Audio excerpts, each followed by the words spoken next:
Alright guys, we are Minnesota bound. Just leaving Boston, Wisconsin. A couple of guys that I go out here with and I stopped to grab some breakfast, and now we're back on the road here. Plan on being there about another hour and a half, something like that. Looking forward to this hunt as I do every year, my annual hunt that I've been doing for over 20 some years. So we're gonna hit the weather pretty good here next few days, this next week, so I'm excited to see what happens and see what Minnesota has in store for me this year. I definitely seen some shooters last year, passed up a couple great bucks, and it'd be really nice to see them again if they're still alive. I have no idea. Haven't been out here for a year, and haven't had cameras out. I don't run any cameras. When I do get out here, I just kind of try to slip in and out and make some adjustments if I have to when I get there. So we'll see what happens. Just kind of watching the wind here next few days and make some decisions on where I'm going to put up a couple stands. Put one up in on the Golden Pond, that's for sure, right away, and then put another one up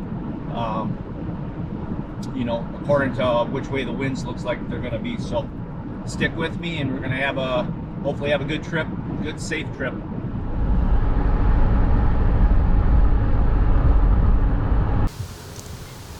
All right, November 1st, Minnesota 2021.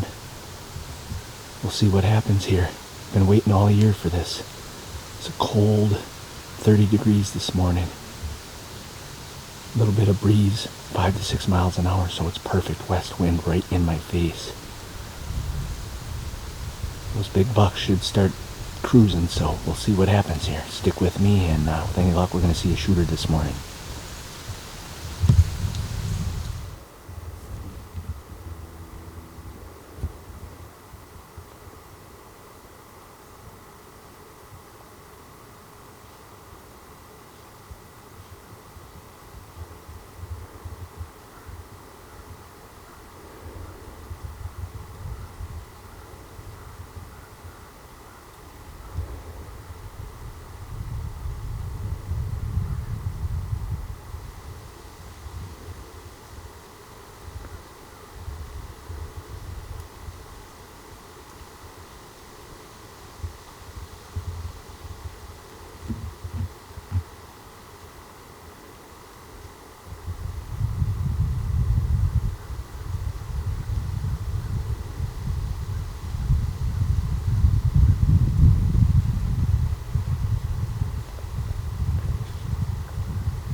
Alright, it's the afternoon of November 1st, and it's an overcast day, which is great.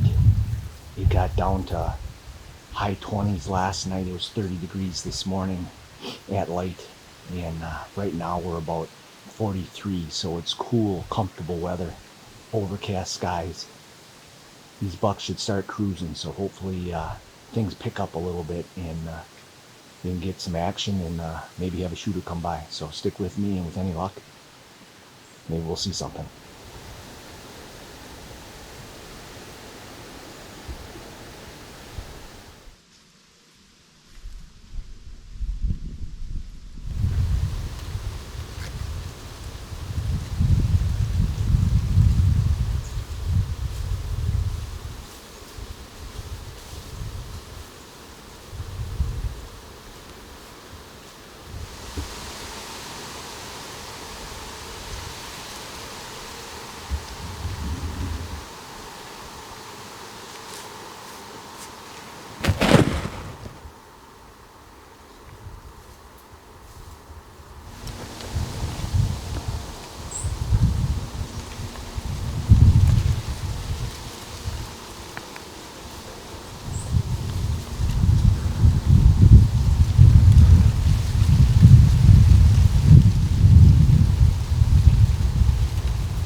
All right, guys, I'm back at the truck. I had to sit and wait there a while. So I shot that buck, and evidently I hit him back just a little bit.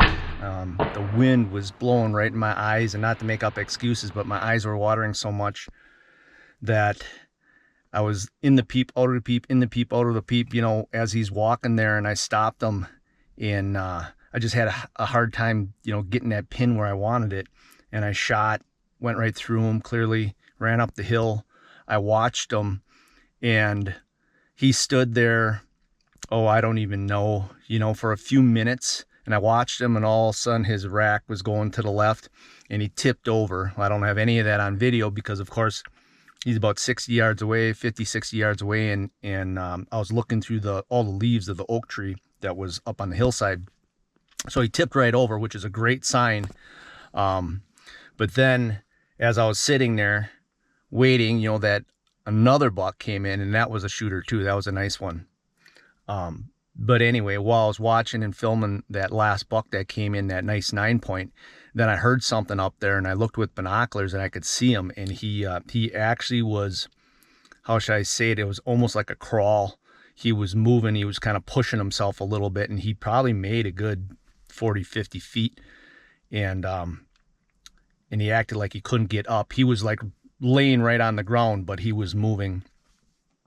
And then I seen, when last I could see him in that tall grass, I could see his tail, and it was flickering real fast. So here again, you know, I mean, it obviously the shot wasn't perfect, you know, and I hate to see him suffer, but we should get him. You know, he's laying there. He might be dead right now, you know, with the signs of him tipping over and, you know, tail flickering and all that. But just the fact that he had enough strength in him to move himself that far, we're just going to leave him.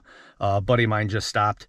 We're going to run back to the motel and just warm up a little bit and grab something to eat, and we'll come back. We'll have to decide when we're, you know, how much time we're going to give him, but we're definitely going to give him some time, and then we should get him. He's just laying right on the hill there, but again, just going to be safe here and give him some time. So stay tuned. All right, guys, it's a couple hours later. We're back in here now. We're gonna just take up the track slowly. Last I seen, he was laying up here about maybe 40 yards. So we're just gonna take it slow and get on and trying to find the blood here and see if we can get him. A nice buck. You know what buck that is? No. I passed that buck up last year. Really? With the split brow time. No kidding. Oh yeah, split brow. Look at him. Nice. All right, guys, here he is. We gave him a couple hours, and I knew just the way he acted that I must have hit him back. I thought it looked good where it went in, and it did. You know, the hole's right there behind the front shoulder, but yeah, but obviously it came out back a little further, so he must have turned at that last second when I stopped him. So really happy. Pretty cool buck, 11 points. It's got double brows. And you know, I can go and look back on the footage from last year, and I believe this is the buck I passed up last year on one of either the first or second evening hunting by the pond, because he had split brows. But great buck, I'm happy with him, and tagged out in Minnesota.